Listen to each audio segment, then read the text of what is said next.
मराठी भाषेच्या नावाखाली जी गुंडगिरी केली जाते ती खपवून घेतली जाणार नाही। विशेषतः गेल्या 2 ते 3 दिवसात ज्या मराठी माणसांना मारहाण झालेली आहे। बघा, देवेंद्र फडणवीस यांचा जन्म झाला नव्हता तेव्हा शिवसेनेचा जन्म झाला। त्यांनी बाळासाहेब ठाकरेंनी शिवसेना माननीय बाळासाहेब ठाकरेंनी शिवसेना संघर्ष केली,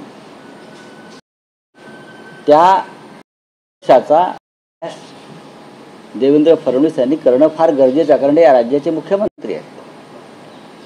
आज जे देवेंद्र फडणवीस बोलतायत मान ताट करून, त्याच्या मागे आमची गुंडगिरी कारणीभूत आहे। आम्ही जी मराठी माणूस म्हणून या मुंबईमध्ये मराठी माणसाला महाराष्ट्रात सन्मानाने जगता यावं म्हणून आम्ही केलेली विधायक गुंडगिरी, याच्यामुळेच आज तुम्ही या मुख्यमंत्रीपदाच्या सन्मानाने बसलेला आहात। आम्ही शिवसैनिकांनी मराठीचा अपमान कधी होऊ दिला नाही। प्रसंगी आम्ही संघर्ष केला, आमच्या शिवसैनिकांनी तेव्हाचा तुरुंगवास भोगला, आमच्यावर गुंडगिरीचे शिक्के मारले गेले,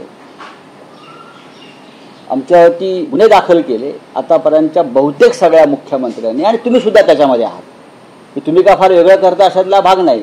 किंवा एकनाथ शिंदे मुख्यमंत्री होते तेव्हाही त्यांनी हेच केलं।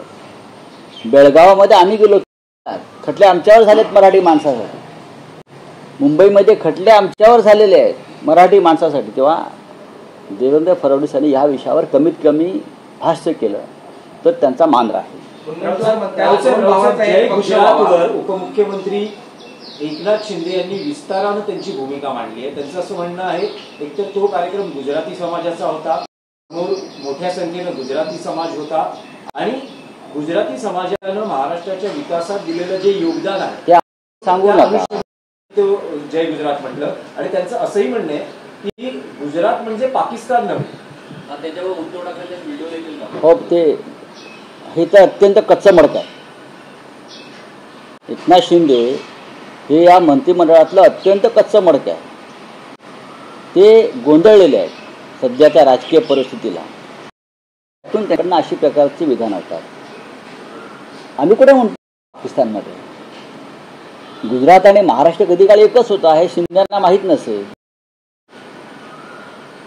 बडोदा हे मराठा संस्थान आहे गायकवाड, आणि संपूर्ण गुजरातवरती गायकवाडांचं म्हणजे भोसल्यांचंच राज्य होतं। म्हणून अमित शहा किंवा मोदी बडोद्याला गेल्यावरती जय महाराष्ट्र म्हणत नाहीत। इंदूर, ग्वाल्हेर ही मराठी राज्य आहेत होळकरांची। आणि मी फडणवीसांना सांगू इच्छितो, पेशवे पण तिकडेच गेले होते, लखनौच्या पुढे, कानपूरच्या पुढे।